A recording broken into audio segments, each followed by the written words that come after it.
celle que Dieu a envoyée comme messagère spéciale au reste, au temps de la fin, a dit à plusieurs reprises que Dieu n'avait pas donné toute la vérité à ceux qui vivaient dans sa génération et que Dieu avait plus de vérité, de nouvelles lumières à partager avec son peuple alors que les circonstances les rendraient nécessaires et alors que son peuple ouvrirait son cœur à l'influence du Saint-Esprit.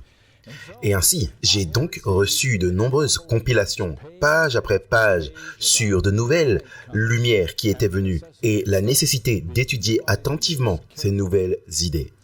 Certains adventistes ont pris ces déclarations très au sérieux et en sont arrivés avec des idées nouvelles à l'adventisme. Maintenant, j'aimerais souligner que ces individus ne sont pas ceux qui ont emprunté des vieilles erreurs des églises de Babylone et essaient de nous persuader que l'évangile nous permet de vivre avec un certain degré de péché inévitable dans nos vies est acceptable devant Dieu. Ce n'est pas ce type de personne. Ils n'essaient pas de nous persuader que c'est l'évangile éternel des apôtres et des réformateurs et que c'est normal de permettre le péché dans nos vies. Ce ne sont pas ceux qui essaient de nous persuader que les normes de l'Église sont simplement des traditions victoriennes qui doivent être rejetées si nous voulons être pertinents et avoir des églises en croissance. Non, ce sont des adventistes fidèles. Ils s'en tiennent à l'autorité absolue de la Bible et de l'esprit de prophétie. Ils croient pleinement en nos doctrines historiques. Ils vivent à la hauteur de toute la lumière qu'ils ont. Ils sont fidèles dans leur mode de vie. Ils ont les normes les plus élevées qui a été révélées au reste de la fin des temps. Vous voyez, il n'y a qu'une seule chose qui ne va pas avec l'adventisme. Nous avons dépassé notre temps fixé sur cette terre de plus de 100 ans. Et nous proposons donc un certain nombre de raisons pour lesquelles nous ne sommes pas au ciel aujourd'hui. Certains enseignent que nous nous sommes trompés sur certaines doctrines cruciales et c'est seulement lorsque celles-ci seront corrigées que nous aurons un quelconque espoir de rentrer à la maison. Maintenant, il y a une déclaration inspirée que je n'ai jamais vue dans ces compilations de nouvelles lumières et elle se trouve dans la biographie d'Ellen White par Arthur White, le volume 3 à la page 259. Ce que le Seigneur s'est plu à me révéler, elle dit, c'est qu'il surgira de telles personnes tout du long et beaucoup plus encore prétendant avoir de nouvelles lumières, qui en réalité sont des questions secondaires. L'écart se creusera jusqu'à ce qu'il y ait une brèche faite entre ceux qui tiennent ces visions et ceux qui croient au message du troisième ange. Dès que ces nouvelles idées seront acceptées, alors il y aura un éloignement de ceux que Dieu a utilisés dans l'œuvre. Car les esprits commencent à douter et à se retirer des dirigeants parce que Dieu les a mis de côté et a choisi des hommes plus humbles pour faire son œuvre. C'est la seule interprétation qu'ils peuvent donner à cette question, car alors que les leaders ne voient pas cette lumière importante. Fin de citation. Regardez ici. L'acceptation de cette nouvelle lumière conduit à un éloignement du corps et à de petites enclaves de la part de ceux qui ont été éclairés, avec une perte de camaraderie et de confiance envers ceux qui étaient auparavant leurs amis et conseillers. Donc aujourd'hui, j'aimerais examiner 4 domaines de nouvelles lumières. Elles ne sont pas étroitement liées, mais d'une manière ou d'une autre, l'acceptation de l'une semble conduire à l'acceptation des autres. Maintenant, ce ne sera pas une étude exhaustive de tous les textes et les raisons soulevées, mais c'est suffisant pour prendre certaines décisions éclairées sur les mérites des questions capturant la loyauté de nombreux adventistes fidèles. Et souvenez-vous, dont le seul motif est de se préparer à rencontrer Jésus dans les robes immaculées de la justice de Christ. La première, c'est la théorie du nom sacré. Il est dit que les noms pour Dieu et Jésus ont été délibérément modifiés par des influences sataniques et que nous adorons sans le savoir des dieux païens en utilisant leurs noms. Il nous est dit que les seuls noms à propos pour notre Dieu sont Yahweh ou Yah, Yeshua ou Yahshua, etc. YHWH est le nom personnel du Dieu créateur et aucun Dieu païen n'est connu sous ce nom, de sorte que cela ne peut être que le seul nom que nous utilisions pour Dieu.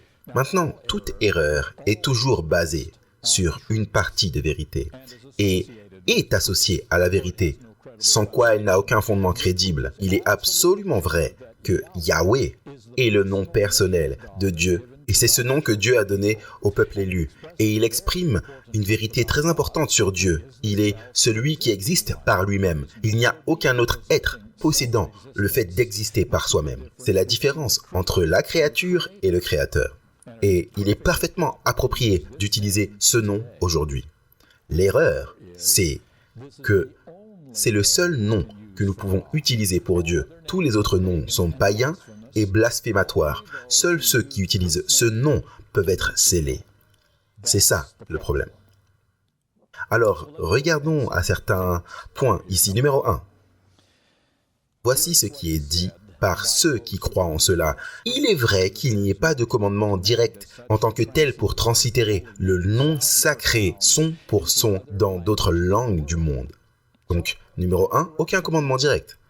Nous avons un commandement pour garder le sabbat, pour la dîme, observer la communion fraternelle et tendre l'autre jour.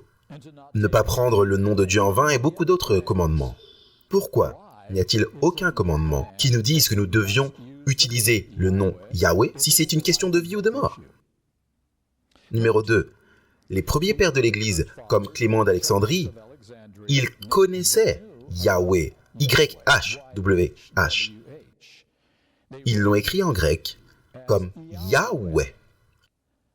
Les auteurs bibliques du Nouveau Testament auraient pu utiliser cette translittération, car elle transmet le son du mot original. Mais les auteurs de la Bible ne l'ont jamais utilisé une seule fois. Ils ont toujours traduit, non translittéré, Yahweh, comme Théos dans le Nouveau Testament en grec, que nous connaissons comme Dieu, ou Kyrios, que nous connaissons comme Seigneur. Donc, les auteurs bibliques n'ont pas translittéré, ils ont traduit. Numéro 3. Matthieu 27, verset 46, vaut la peine d'être lu ici. Matthieu chapitre 27 et le verset 46. Alors que Jésus est sur la croix, il crie à son Père. Vers la 9e heure, Jésus s'écria d'une voix forte, « Élie, Élie, lama sabachthani », c'est-à-dire « Mon Dieu, pourquoi m'as-tu abandonné ?» Maintenant, Élie est le mot araméen pour « elle », l'hébreu traduit en grec par « théos » ou « Dieu » dans ce verset. À la fois « elle » dans l'hébreu et « théos » dans le grec peuvent faire référence à Dieu ou à des dieux païens. C'est un terme générique. Et voici le point intéressant. Jésus a utilisé « elle », le nom générique de Dieu dans l'Ancien Testament, en criant à son Père sur la croix. Et Matthieu l'a ensuite traduit comme « théos », Dieu. Il n'y a ainsi aucun texte que nous connaissions dans les évangiles où Jésus a utilisé Yahweh, Y-H-W-H. Revenons à l'Ancien Testament. Exode, chapitre 6.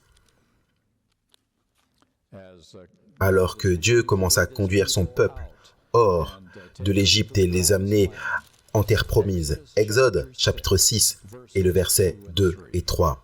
Dieu parla encore à Moïse et lui dit, « Je suis l'Éternel.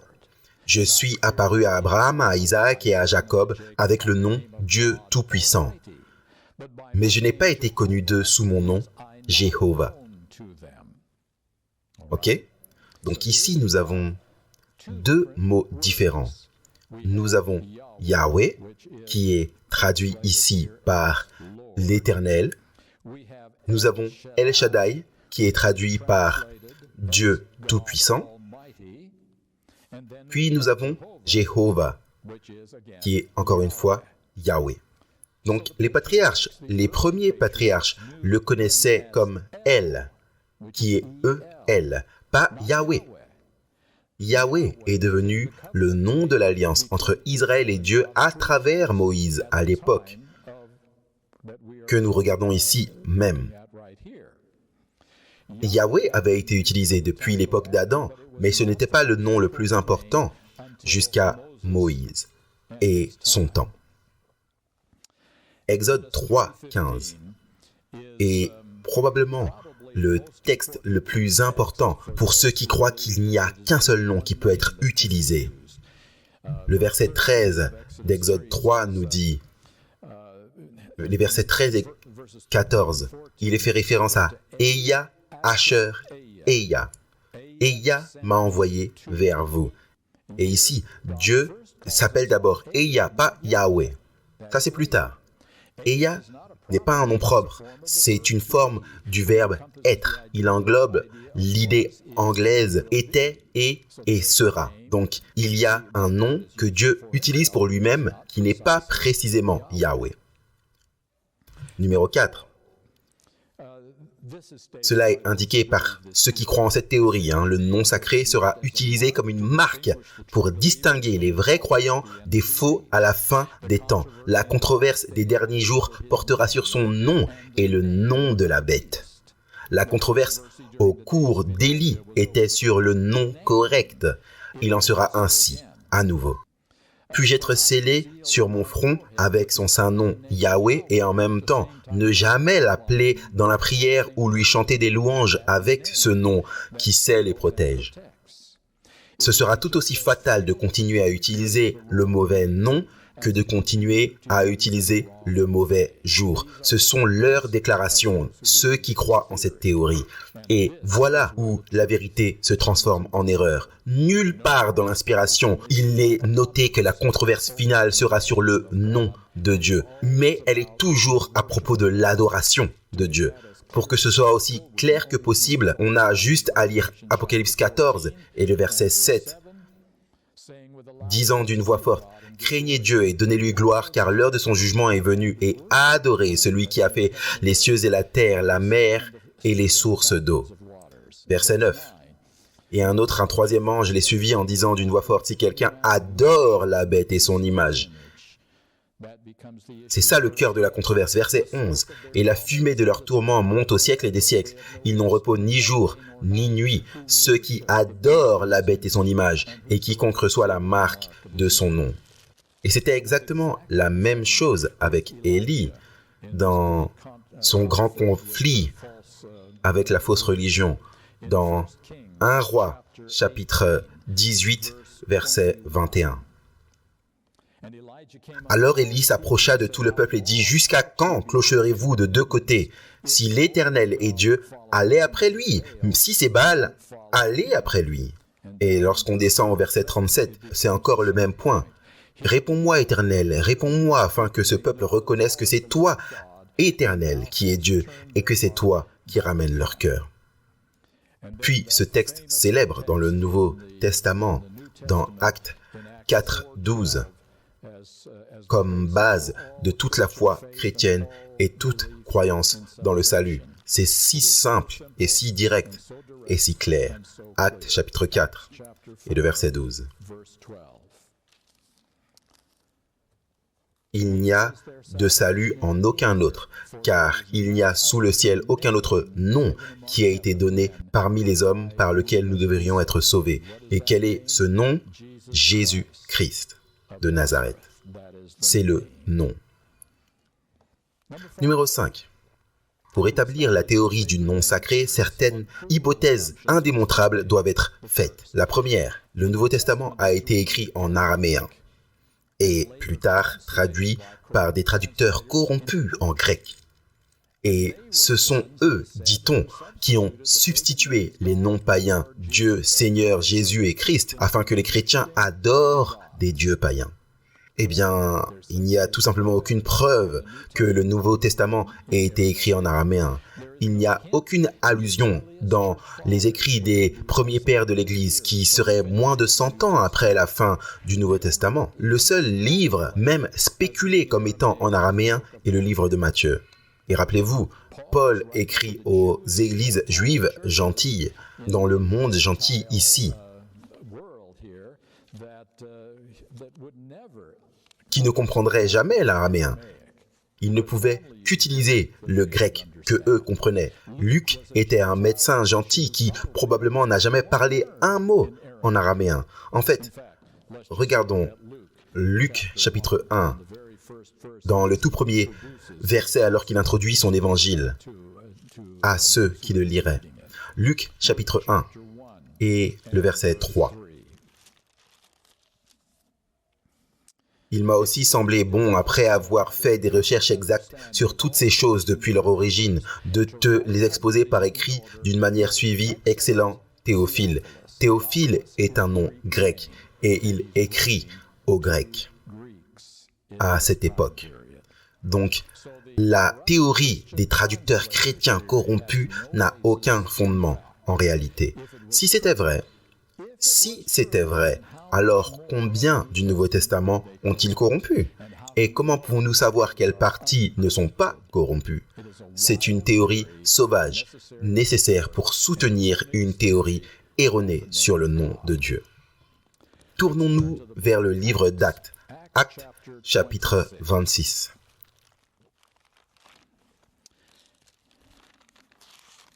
Et nous regarderons au verset 14. Acte 26 et le verset 14. Nous tombâmes tous par terre, c'est Saul, avec son expérience sur la route de Damas. Nous tombâmes tous par terre et j'entendis une voix qui me disait en langue hébraïque, « Saul, Saul, pourquoi me persécutes-tu » Et si vous regardez au chapitre 22 d'Actes, il y a une autre phrase ici au chapitre 22, le verset 2. « Lorsqu'ils entendirent qu'il leur parlait en langue hébraïque, ils redoublèrent de silence. » Donc, c'était tellement inhabituel d'utiliser l'hébreu dans le Nouveau Testament qu'il fallait le spécifier ici en langue hébraïque. Et encore, cela a été traduit en mots grecs par Luc afin que les lecteurs comprennent. Maintenant, il est affirmé par ceux qui croient en cette théorie que Jésus, Élias, Jérémias, Isaïas et Ézéchiel, en grec, sont toutes des formes de Zeus, le dieu grec. Cela n'a aucune preuve pour être soutenu. Ce n'est qu'une ressemblance de son. Jésus ne signifie pas Zeus est sauveur. À nouveau, de la part de ceux qui croient en cette théorie, chaque fois que nous utilisons le nom païen traduit Jésus, nous blasphémons ce nom.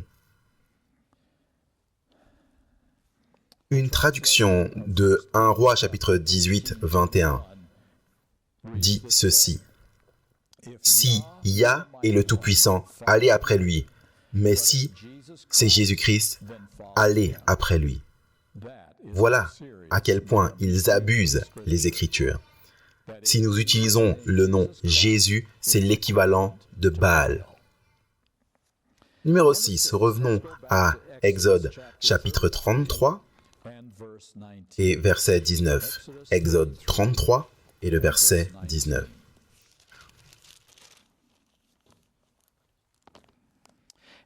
C'est maintenant Dieu qui parle à Moïse. « Je ferai passer devant toi toute ma bonté et je proclamerai devant toi le nom de l'Éternel. Je ferai grâce à qui je fais grâce et miséricorde à qui je fais miséricorde. » Alors, quelle est vraiment toute cette question sur le nom de l'Éternel? C'est son caractère. Un nom, c'est un caractère. Dans le chapitre 34, le verset 5 à 7, l'Éternel descendit dans une nuée et se tint là auprès de lui et proclama le nom de l'Éternel, le nom de l'Éternel. Et l'Éternel passa devant lui et s'écria, l'Éternel, l'Éternel, Dieu miséricordieux et compatissant, lent à la colère, riche en bonté et en fidélité, qui conserve son amour jusqu'à 1000 générations et pardonne l'iniquité, la rébellion et le péché, mais qui ne tient point le coupable pour innocent, et qui punit l'iniquité des pères sur les enfants et sur les enfants des enfants jusqu'à la 3e et à la 4e génération. Alors, quelle est toute cette question par rapport au nom de Yahweh? C'est plutôt sur ce que Yahweh signifie, qui il est, son caractère. Maintenant, la revendication est faite que seul un nom, Yahweh, est le nom approprié. Tous les autres sont des titres et ne doivent pas être remplacés par son nom. J'ai trouvé cela dans Jésus-Christ à la page 363. Celui dont le nom est le Tout-Puissant, le Père éternel, le Prince de paix. Le nom, pas le titre, le nom. Les paraboles de Christ à la page 41. Afin de renforcer notre confiance en Dieu, le Christ nous apprend à nous adresser à lui par un nouveau nom. Il nous est donné le privilège infini d'appeler le Dieu infini notre Père. En d'autres termes, notre Père est un nom, pas un titre. Ce nom, elle dit, lorsqu'il est prononcé, est pour lui comme de la musique à ses oreilles. Son nom, notre Dieu, notre Père. Dans La vérité présente, le 1er août 1849, un ange a expliqué à Ellen White ce qu'elle venait de voir en vision et a utilisé les noms Dieu et Jésus plusieurs fois. Dieu et Jésus. Dans les lieux célestes à la page 349, son nom, Jésus-Christ, doit toujours être sur le bout de notre langue. Regardez ça soigneusement, son nom, Jésus-Christ. Témoignage volume 1 à la page 410, le nom de Dieu, le nom de Christ est si sacré pour eux, les anges, qu'ils le prononcent avec la plus grande révérence, le nom de Christ. Numéro 7. Quand les érudits hébreux ont traduit l'Ancien Testament en grec au IIe siècle avant Jésus-Christ, ils n'ont vu aucun problème à traduire Yahweh par Théos ou Kurios dans la langue grecque, tout comme les auteurs inspirés du Nouveau Testament l'ont fait 2 siècles plus tard. Donc les érudits hébreux ont traduit l'hébreu en grec avec les mêmes mots que les auteurs du Nouveau Testament ont utilisés. C'était la Bible utilisée en dehors de Palestine et c'était la Bible utilisée par Paul. Numéro 8. Ellen White utilise systématiquement les noms bibliques pour Dieu. Le CD-ROM répertorie 1958 endroits où elle a utilisé le nom Jéhovah, mais pas un seul où elle utilise Yahweh. Donc cela suggérait que même à son époque, il n'y avait pas de version de la Bible qui était disponible qui utilisait le nom Yahweh. Donc elle ne pouvait pas savoir que c'était le bon nom et elle ne savait pas elle-même que Jéhovah était un faux nom. Mes amis, si c'est vraiment une question de vie ou de mort, d'autant plus que Jésus-Christ voulait venir à son époque, est-ce que le Saint-Esprit n'aurait pas été en mesure de l'éclairer sur cette question? Par exemple, qui lui a dit que le tabac est un poison? Qui lui a dit que la viande contenait des germes cancéreux? Qui lui a dit que le lait et les œufs deviendraient inutilisables? Est-ce que Dieu est incapable de corriger une grave erreur concernant le salut? Dans Patriarches et Prophètes à la page 307, elle dit que le 4e commandement est le seul ayant le nom et le titre du législateur et il contient le sceau de Dieu. Maintenant, quel endroit parfait cela aurait été pour elle d'expliquer le vrai nom de Dieu, Yahweh, par lequel nous serions scellés. Il n'y a nulle part un indice que le nom de Dieu est un problème à la fin des temps. Il s'agit toujours d'obéir à la loi et au sabbat. Numéro 9. La théorie du nom sacré doit reformuler la Bible en remplaçant Yahweh et Yeshua pour chaque endroit où d'autres noms sont utilisés. En gros, ils doivent réécrire la Bible et également réécrire ce que dit l'esprit de prophétie. En d'autres termes, réécrire ce que l'Esprit Saint a inspiré pour prouver une théorie. Ce n'est pas très différent de ce que nous connaissons comme la haute critique des Écritures. Et numéro 10. Notre attitude concernant cette question solennelle déterminera si nous sommes sauvés ou perdus. En d'autres termes, nous allons être sauvés ou perdus selon que nous utilisions le bon nom pour Dieu. Ils ont dit encore, le pasteur chrétien qui continue sciemment à perpétrer cette tradition juive non biblique sera tenu responsable au jugement. Pensez-vous qu'il sera sûr pour vous de continuer à communier avec ceux qui n'invoquent pas le nom de Yahweh? Voilà, c'est le point que Sir White faisait. Ils disent que vous ne pouvez plus vous associer à ceux qui n'utilisent pas le nom correct.